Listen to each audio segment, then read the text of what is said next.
King Philip Regional High School is situated in Wrentham, a small town in southeastern Massachusetts.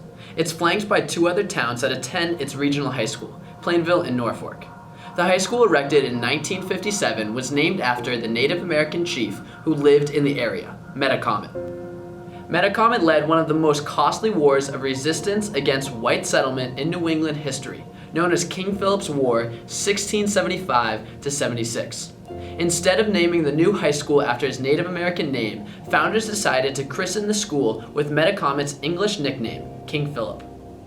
Since 1957, much has changed about not only KPHS, but the political climate surrounding Native American culture as well. The Native American community has spoken up time and time again about the inappropriate use of their terminology and customs by other cultures, specifically white people. Whether they are shedding light on the inappropriate utilization of clothing, language, or other facets of their culture, it is abundantly clear that these acts are far from okay with them. Discussions on this topic over time have become nationwide, hitting all communities that use Native American culture. Few at King Philip question the very name of the school and the particular Native American term used within the school, wigwam, which means house, in many Native American dialects, and was used to describe the King Philip fan section. That was until recently. In 2016, King Philip football was looking to go all the way, the D1A state championship. From their first game in the next town over, it was clear that the wigwam was alive and well. No one can truly pinpoint when the term was coined, but for the past couple of years, King Philip students have relished in their Friday night lights and getting weird in the wigwam. For them, the wigwam represented their pride for their team, their school, and their community. As the football team excelled on the field, surpassing all odds, they proved they would be the team to beat as the season progressed. Excitement from the students and community skyrocketed. There were weekly tailgates, wigwam t-shirts, and a very active Twitter page for the wigwam, or the WAM as it was nicknamed. All of this came to a screeching halt when the principal, Dr. Lisa Mobley, asked students to not use the word wigwam in association with the school, feeling that it was culturally irresponsible. According to Natana Greendeer, Director of Education for the Mashpee Wampanoag tribe, Native American jargon used in a way that does not pay tribute to Native American culture is cultural appropriation. At minimum, the practice appropriates Native culture subconsciously, giving the impression that anyone can be an Indian, because all one would have to do is wear a feather, sing a chant, sit in a wigwam, etc. This is dismissive of all of the millions of Native American people who do exist and boils their culture and existence down to a simple act or image. At its worst, the practice celebrates the genocide of Native people. Yet other Native Americans, including middle school principal and member of the Seneca tribe, David Smith, think differently about the use of the term. The term wigwam is not in any way offensive to Native Americans in any way. Wigwam is meant to describe the style of housing or the style of building used to house people who are gathering that have a common interest. For example, those in a family celebrating a birthday for a common purpose. In your case, from the research I've done on your school district, it would be a gathering place for fans with a common interest in the team. This term is in no way offensive to Native Americans. It is not a slang word in any way.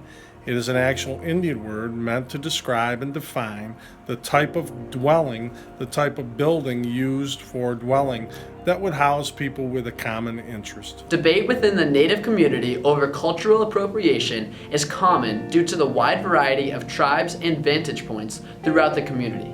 It's not unusual for a Wampanoag to view an issue differently from a Seneca. Ultimately, the general consensus is that the language not honoring their culture disrespects it. This news crushed much of our student body who cherished their wigwam. Many fought back, continuing to use the term despite all of the pressure to cease usage. They felt as though it was an attack on their school spirit and on a tradition that had settled in. As the discussion over the wigwam continued, the football team dominated against all opposition, taking the Arnold Mactaz Field for a final time against Bridgewater Rainham for the D1A South Final. The nail-biter of a game ended with a score of 33-28, King Philip. They punched their ticket to the first ever D1A Super Bowl. The night of December 3rd began like all football nights did, with seniors flipping burgers in the parking lot. The green and the gold filed into Gillette Stadium, filling their designated section. They knew this game would be far from easy, but as the Warriors faced off against Reading, the confidence of the team soared. Yet again, the Warriors edged out a win, 21-18. The momentum that accompanies a season of this magnitude made it hard for fans to let go of the Wigwam. The student body felt like the Wigwam was their way of aiding in and being a part of the team's success. The term had developed a real identity.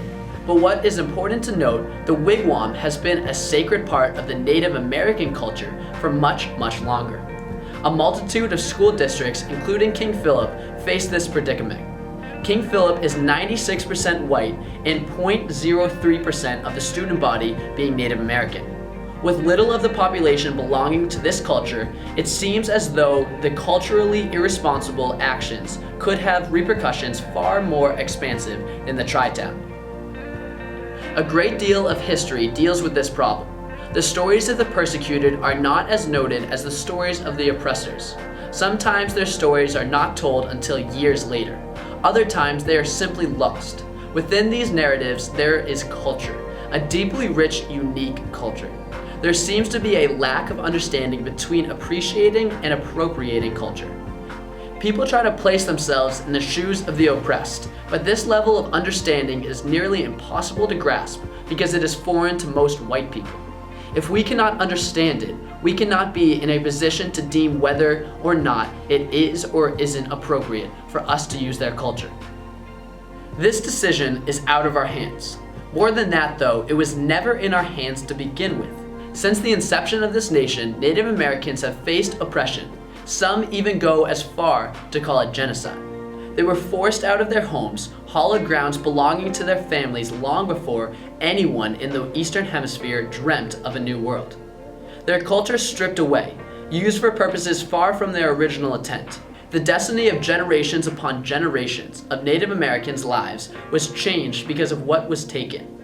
Their oppression begs the question, at what point is their identity worth more than our high school traditions?